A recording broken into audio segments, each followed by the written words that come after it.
और जैश के आतंकी ट्रेनिंग कैंप को उड़ा दिया गया। आतंकी कैंप को केवल टारगेट किया गया, आतंकी कैंप को टारगेट किया गया और टारगेट पर चुन चुनकर हमले को अंजाम दिया गया। लाहौर में पाक का डिफेंस सिस्टम भी तबाह हुआ। अंजू निर्वाण इस वक्त मेरी सहयोगी हमें ज्वाइन कर चुकी हैं। अंजू, यही सवाल आपने भी किया था, क्योंकि बड़ी बात है कि जिस टारगेट के तहत भारत ने इस ऑपरेशन को अंजाम दिया उसे अचीव कैसे उन्होंने किया, आज ये सामने आ गया। जी बिल्कुल सुरभि, यहाँ पर मैं आपको बताना चाहूँगी कि ऑपरेशन सिंदूर हमारी जो तीनों सेनाएं उन्होंने बहुत बखूबी ढंग से किया है और हमारा जो दुश्मन है पाकिस्तान उसके लिए ये कभी ना भूलने वाले जो ऑपरेशन सिंदूर है वो रहा है। लेकिन सबसे बड़ी बात ये है कि जिस तरीके से ये पूरा ऑपरेशन किया गया और दुश्मन के जितने भी, मैं आपको बताना चाहूँगी करीब 6 उसके एयरबेस थे, उसका जो एयर डिफेंस सिस्टम था, इन तमाम चीज़ों को डिस्ट्रॉय किया। और सबसे बड़ी बात है कि जिस तरह से हमने ये सवाल किया, TV9 ने सवाल किया कि क्या दुश्मन के एयरक्राफ्ट को भी डाउन किया गया है, तो उन्होंने इशारों में ये बात जरूर की कि डाउन किया गया है। और आने वाले दिनों में जिस तरीके से जो सबूत है वो लगातार इकट्ठे किए जा रहे हैं, तो उसमें ये आपको ये तस्वीर क्लियर हो जाएगी कि दुश्मन के कौन कौन से एयरक्राफ्ट है जिसे हमारी सेना ने टारगेट किया है। जी सुरभि, बड़ी बात है। और इसमें 9 आतंकी कैंप में कम से कम 100 आतंकी ढेर हुए हैं। और विनोद सर, सवाल इसलिए आपसे क्योंकि पाक आतंकी ठिकानों को कैसे ध्वस्त किया गया और कैसे सटीक निशाना लगा इन्हीं ठिकानों पर,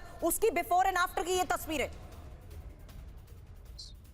बिल्कुल, देखिए कहते हैं ना, प्रत्यक्ष को प्रमाण क्या। Exactly sir. आप किसी की ना बड़ी बड़ी बातों का जवाब, जैसे शहबाज शरीफ आए और अपने पीछे 2-2 झंडा लगा करके बोल रहे थे हम जीत गए हैं फलाना ढिमकाना, क्या हुआ उसका?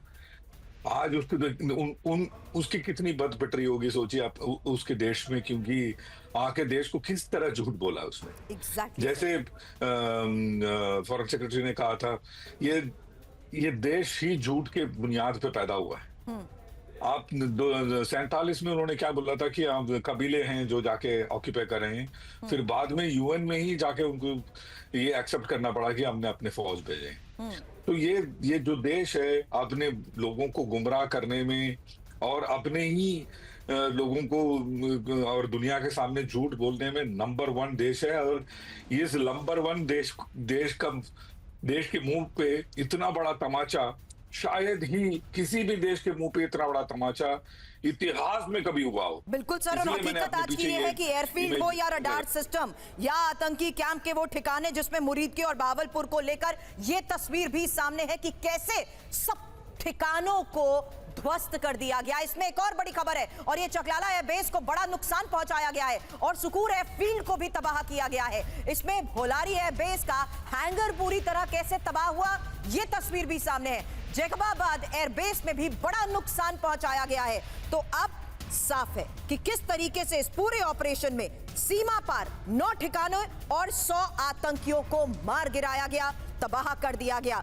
अब 2 तस्वीरें आपके सामने रखते हैं। इसमें ये इंपॉर्टेंट लोकेशंस हैं और ये लोकेशंस उस लिहाज से इंपॉर्टेंट है जहां देखिए किस तरीके से भारतीय स्ट्राइक से पहले और भारतीय स्ट्राइक के बाद सब कुछ खत्म कर दिया गया। बहावलपुर, मरकज सुभान, इसके अलावा आपको बता दें मुरीद के, मरकज ताइबा, साथ ही रडार सिस्टम पसरूर का हो या चुनियान का, इसमें आपको बता दें आरिफ वाला का भी जिक्र और तस्वीर है, सरगोदा एयरफील्ड की भी है, रहमयार खान एयरफील्ड की भी है। अब पसरूर एयर डिफेंस सिस्टम को कैसे तबाह किया गया उसको लेकर बड़ी खबर, चुनियान एयर डिफेंस सिस्टम को तबाह कर दिया गया, आरिफ वाला एयर डिफेंस सिस्टम को तबाह किया गया, सरगोदा एयरबेस का रनवे तक तबाह कर दिया गया, रहीम यार खान एयरफील्ड का भी बड़ा हिस्सा तबाह कर दिया गया है। तो ये तस्वीरें पहले और बाद की आपके सामने, जिसमें ये साफ है कि भारत जिस लक्ष्य के साथ इस पूरे ऑपरेशन को अंजाम दे रहा था, उस ऑपरेशन सिंदूर की आज सबसे बड़ी जानकारी आई और 3 बड़े आतंकियों को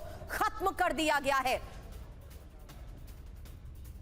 अब एक बार फिर से 2 तस्वीरें आपके सामने उन लोकेशंस की है जहां रडार सिस्टम को खत्म कर दिया गया है और इन रडार सिस्टम्स को चुन चुन कर टारगेट किया गया है। एयरफील्ड के साथ साथ वो रडार सिस्टम जो भारतीय सेना की तरफ से निशाने पर थे, उसकी इंफॉर्मेशन, आरिफ वाला लोकेशन, चुनियान रडार सिस्टम और साथ ही पसरूर रडार सिस्टम जिसे तबाह कर दिया गया।